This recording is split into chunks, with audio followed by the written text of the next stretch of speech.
Well, hello there, YouTube, and welcome to a currently 61 degree Wednesday the 16th, Tuesday the 16th of August. We're gonna have a few hot days here. Today, I think around 90 or something. Then the next 2 days, close to 100. Not here in Toledo, but at work. That is, you spend more time at work than you do anywhere else.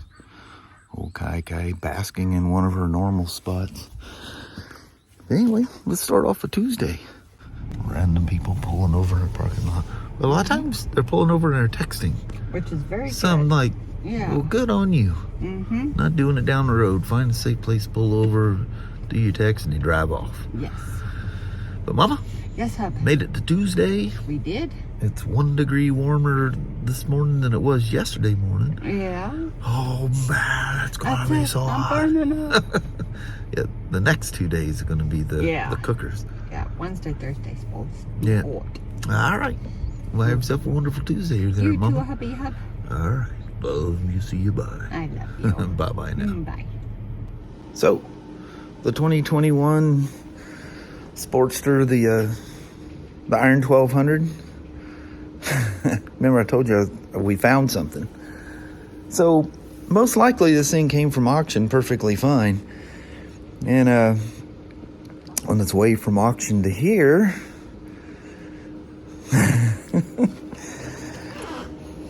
if you look real close, I don't know if I can make that show up at all.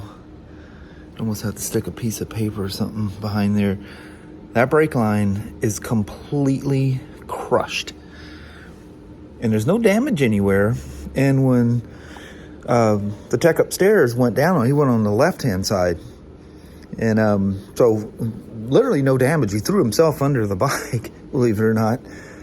But what we think happened, the classic ratchet strap, because there's a sharp dent here and like a crushing dent here. We think the guys that hauled it from auction to here, it could have been who hauled it. It could have been at the auction house. Who knows? But yeah, crushed brake hose. Old rubber brake hoses that bikes used to use, cars and everything else. Those rubber hoses, they'll deteriorate on the inside.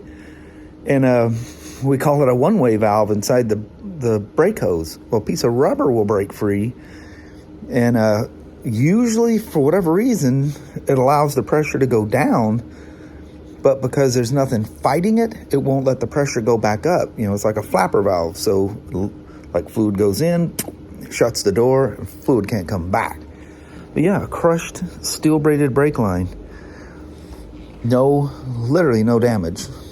It was a ratchet strap. These people, I keep getting thinking, why not use a ratchet strap? You bend things, you break things, you tweak things, and you crush things. Use a dadgum motorcycle strap. People don't understand just how easy it is to hold a motorcycle in place. When I was a kid, you know, if I wasn't using my old man's truck, I was hauling stuff on a little motorcycle trailer. You ever seen the motorcycles bouncing on one of those old motorcycle trailers? No, little old tiny wheels, no suspension. The bike's just doing, doing, doing, bouncing as you're hitting holes. 2 motorcycle straps. We'd usually put something around the rear wheel so it wouldn't jump out of the rut in the back. 2 straps. They don't go anywhere. And another little trick we used to do back then is you take a little strip of duct tape in around the hook. Of course, now they got the little things that pop out. But the hooks, if the suspension bottomed out, the hook could come off the stay on the trailer. So you just take a little strip of duct tape and put it around the bottom so it didn't unleash itself. Simple. It doesn't take hardly anything to hold a motorcycle in place. Then you get the people that just cram the suspension down and then ratchet strap them. Then you go, I don't know why my fork seals are leaking all of a sudden. Yeah, I can tell you why. Because you're a knucklehead. Put them ratchet straps away. There are motorcycle-specific ratchet straps. In fact, I even got a set that I use here because I couldn't find anything else upstairs here a couple, 3 years ago when I needed one to hold a Riker tank in place. But yeah, The problem is ratchet straps are fine, but most people don't have a drop of common sense and just start cranking down on that thing and have no idea the insane amount of power and force you can put on something with a ratchet strap. They just keep ratcheting till things start cracking and bending. That's one nice little Sportster. And it's only got like 500 miles on it. 527. I'd like to have that thing. In fact, it was a battle with Kelly where she wanted the iron 1200 or the 48 special. But the only iron they had at the time was the white tanked one, and she did not like that at all. She wanted herself a black motorcycle. And the bars are slightly different. They bow out. They're wider than what the 48 special was. You know, it's sad that 48 special only lasted a couple of years. When you buy a 48, it's kind of the dark custom thing, and hers had all that, you know, all the covers and everything were chrome on it. I thought it was beautiful. And until she came up with the idea of trading in and buy that Slim I keep talking about, I was gonna convert it to mid pegs, just like this, the same kit, bolt right on a 48. I was gonna convert it to mid pegs and put the standard 48 handlebars on there, which, if you don't know this, are the exact same part number and bars as the Iron 883. So I was going to turn her 48 special into essentially an Iron 883 or Iron 1200, because they come with the irons. I mean, come with the cowling and stuff on it. So I was going to get a cowling. I was going to basically turn the 48 special into that. But this is the walnut tank, and the 48s come with the peanut tank. This is literally the identical tank as what my iron has on it. Nice thing about Harley, they don't change things that aren't broken. If it's working, leave it alone. That's why their OEM parts are so inexpensive. It's great. Like all these brake parts, here's all the stuff right here. The only thing I don't have is a brake line. That should be here today. But, I mean, a whole cow like this, the front rotor, it's a Brembo rotor. If that was from like BMW, that'd probably be $400+. It was, I think it was just under $100. And it is a full-fledged, not a copycat, it is a floating Brembo rotor. And I guarantee you I could take that rotor out and go walk upstairs to the bikes up there, and I'll find something up there that has that same rotor on it. You look up the price of it, it'll be 3-4 times the amount. So where's all this markup stuff? How can Harley sell that thing for $100 and they're $300 or $400 anywhere else for a Brembo? That's why you see all these sport bikes with aftermarket rotors and stuff on them. They go in, they go, what? I'm not paying that much for a rotor. It's crazy. But whatever. You know, even like for a Spyder rotor, it's like $300 for a Spyder rotor, and it is not a floating rotor. See the little floaters in there? They go all the way around. That came about in the sport bikes because it helps them because they're not a solid one piece all the way to the hub. It keeps temperatures down. It allows them to flex without warping. Fantastic stuff. That is one good looking little Sportster, and it's completely stock. Nothing's touched on it. But you know, used bikes being what they're worth, even I would get a good old fashioned beat down trying to buy that thing. But it's cool though. Who doesn't love a Sportster? Riding that iron the other day, that rumbling little gal just absolutely takes you back to where motorcycles used to be. And then at the same time, it's comfortable, it's reliable. You can do whatever you want on it. Cool stuff. The 1200s though, 40% more torque. That's very noticeable. Believe it or not, I'm still working on the theft recovery estimate on this 22 S1000RR. Because BMW in all their wisdom decided that if you're a technician, you don't need access to flat rates or parts. So my login doesn't work. So I spent a tremendous amount of time looking up parts for this thing today using this backdoor way, and yeah, it looks terrible. But man, BMW parts are through the roof. Wow. That's some expensive stuff. I won't talk numbers, but it'll be lucky if this thing survives. That's pretty crazy. But anyway, so my day's gone today, fighting with BMW computer stuff. This has actually been going on for a couple weeks now. But anyway, we're finding some workarounds. It's just absolutely crazy. And even the service writers, I mean, how are they selling service? They don't have access to flat rate units. They're having to use somebody else's a manager's login to get that up. But they still can't get the parts. Parts people can get the parts, but you can only log into so many things at once. Anyways, I'm getting close to the end of the day. Let's roll on out of here. Let's forget about BMWs. Well, we won't forget about the Harleys, but we'll forget about BMWs for the night.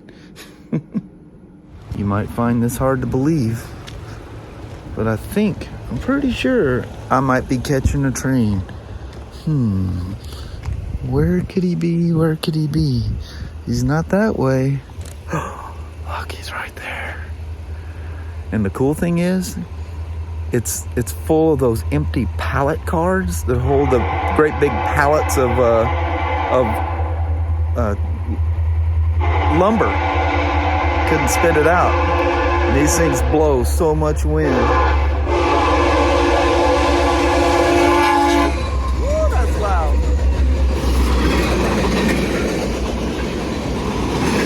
Yeah.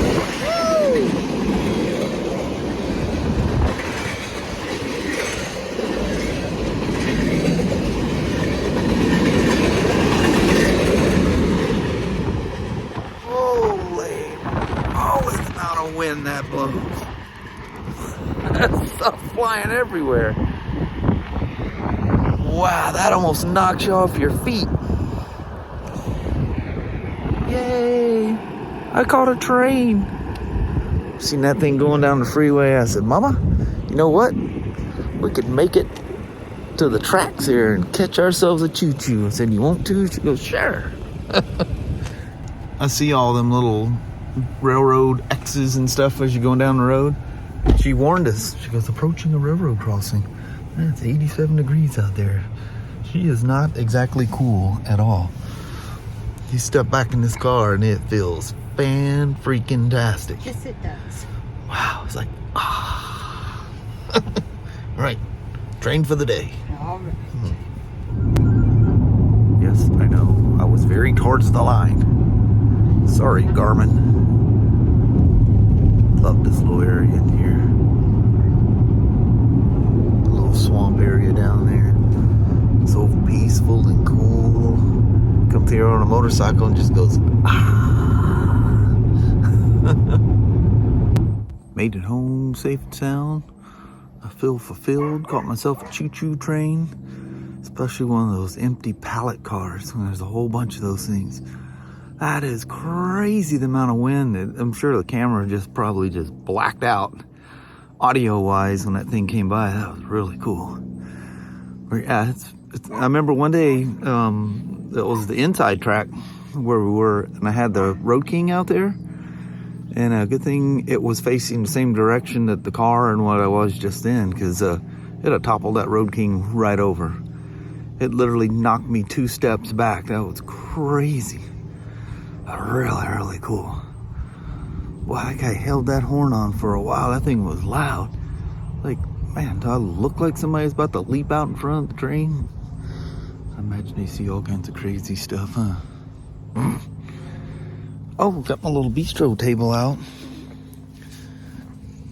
Set that out. I think that was this morning I was talking about it. Of course, now I'm in a spot where the sun's just whizzing right through at me. And you come out here with a wet towel and knock all the dust and stuff off of it, and the little bird droplets that happen Still got that cable. The reason it's all thrown up there in a mess is I came out here walking Sasha and Annie one night, and they got tangled in it. They shot through and came back. Oh, it was a mess. Trying to get them all undone. So I thought, well, I just throw it over there. So I was grabbing a big wad, and she's been sitting like that ever since. The old war wagon, getting some warmth, sun on her back. Sasha out there roaming around. Sachi, come here. Because I ain't messing with you, Dad. You might be up to something. You might have the wash bucket around the corner there, and I don't want any part of that. Poor old Sashi. So yesterday was Sasha and Annie's. There's Annie sitting there. Danny hiding over there. It was their birthday. They turned 5 years old yesterday. It's easy to remember their birthday because it's the same as our youngest daughter, Christy. But Sasha is such a chicken. I mean, a fanatic over chicken. She goes nuts. You know, we don't allow them to bag or anything like that, but she'll just sit there with these little sad eyes, you know. She's essentially begging. And so Kelly made some and put them on a pan and set them aside so they cool off. So I had a few on my plate, and there's this one that was like two pieces stuck together. And she just looking at me. I go, Kelly's not looking. I'm going to sneak her a piece of chicken nugget early, you know. Well, you know, I touched it on my lips. It was pretty warm. So I thought, well, I'll let her decide if it's too hot for her. So she grabs it and chucks the thing down, and this look on her face, she immediately relieved herself of the chicken nuggets and whatever was left of her food from, earlier in the day. Forgot, can't give her anything hot. A couple years ago, gave her a piece of hamburger meat, and same thing. She just can't be anything hot on her stomach, so poor thing. I made her sick on her birthday. But a couple hours later, I gave her a couple of her cold ones, and I got about 3 more in a little bag. Kelly goes, and I go, what is this? She goes, put this on your desk, so when Sasha comes in when you're editing your videos tonight, you can give her these 3 little pieces. Poor thing, I made her sick on her birthday. I feel bad. Poor Sachi. Well, we're about to lose light here. It'll slip behind, be too late to do a goodbye, so I'm going to grab the little mama and we'll do a quick goodbye. Well, hello there, YouTube. Man, what a beautiful evening. It's hot. Yeah, it's probably still about 80. I think it was 84 or something when we got home. It's not bad at all. At least there's a breeze out here. Yeah. Birds are flying around. Just has this very peaceful feeling about it. And the hummingbirds and bees and stuff are all buzzing around the little flowers and stuff. Very relaxing. Just want to set a chair out and just kick back. Take a little siesta. Heck yeah. Well, I think we'll just make it short and sweet and just slip on out tonight. How about that? Alrighty. We're going to sneak out on you. Well, thank you guys so much for watching. We really do appreciate it. We will talk to you tomorrow. Same smoke time, same smoke channel. Don't forget to give her a thumbs up. And you guys have an amazing Wednesday or Thursday. Heck yeah. All right. We'll see you in the morning. We'll try this again tomorrow. Yes. Thanks for watching now. Bye-bye.